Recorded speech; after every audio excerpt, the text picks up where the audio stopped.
Chers étudiants finissants, chers filleuls de la promotion sortante Henri Ier, parents et amis, mesdames et messieurs, j'ai l'insigne honneur de m'adresser à vous, chers filleuls de la promotion sortante d'août 2019, pour vous féliciter d'être arrivés avec brio à boucler le cycle de vos études universitaires et aussi pour vous remercier de m'avoir invité à cet heureux événement et de me désigner comme parrain de votre promotion Henri Ier. Je suis en effet très sensible à cette grande marque d'attention de votre part, d'autant qu'elle m'offre l'occasion, quelques jours seulement après la célébration de la Journée internationale de la jeunesse, et de réitérer mon attachement à celle-ci, particulièrement à la jeunesse de mon pays. Je ne cesserai en effet de mettre l'accent sur l'importance des jeunes dans notre pays et le rôle qu'ils doivent jouer dans la construction de notre patrie, en but à toutes sortes de difficultés qui, de ce fait, a besoin de toutes les énergies de ses fils et de ses filles pour se régénérer.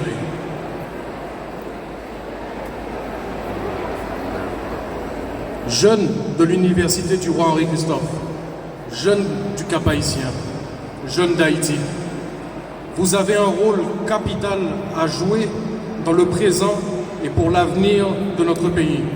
Et nul ne peut prétendre vous ravir ce qui vous revient de droit et qui constitue un engagement envers vous-même et envers la nation tout entière.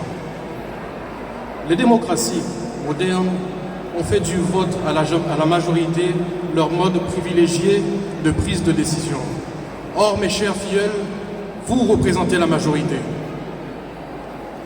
Mes chers filleuls, des facultés d'agronomie, des sciences infirmières, des sciences appliquées, des sciences administratives, des sciences biomédicales, l'avenir vous appartient. Vous avez votre pierre à apporter à l'édifice de notre cher Haïti.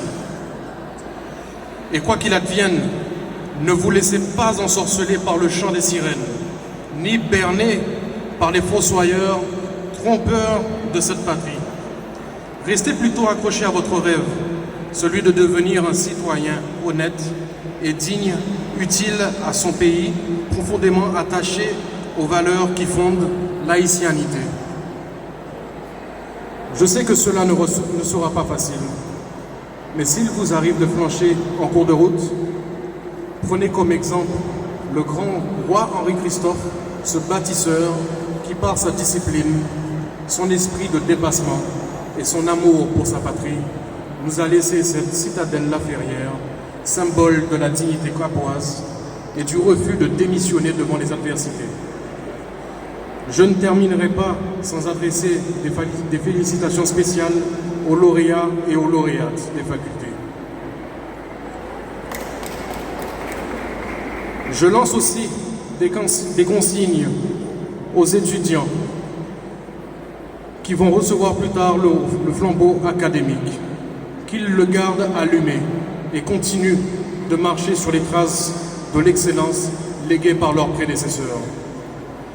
J'en prends l'occasion pour féliciter et remercier ma distinguée commère, Madame Marie-Lourde Trotte,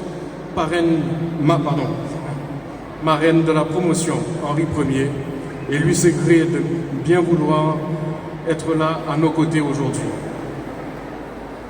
Je salue la mémoire du fondateur de ce prestigieux établissement, Maître Louis Noisin, qui a su sensibiliser mon père, le président Jean-Claude Duvalier, pour faire publier le 18 septembre 1980 le décret portant la création de l'Université du Roi Henri Christophe. Que Dieu vous garde et vous guide sur le chemin que vous allez entreprendre. Merci beaucoup.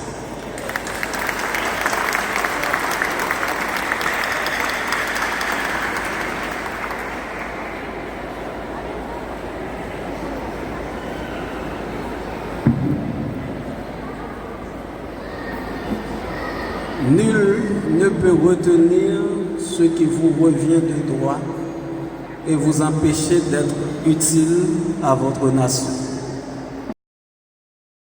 Cité du Cap-Haïtien, vraiment tu es rempli de charme, avec tes jolies maisons de style colonial et tes rues si bien tracées dont tout le monde parle.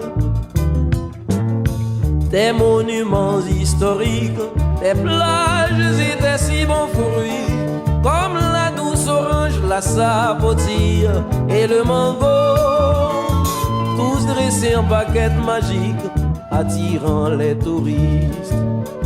Quelque part non loin de toi se trouve encore la citadelle, la 8e merveille du monde, héritage sacré de notre roi bien-aimé. Henri-Christophe, ce génie, cette main de fer, ce constructeur, à qui tu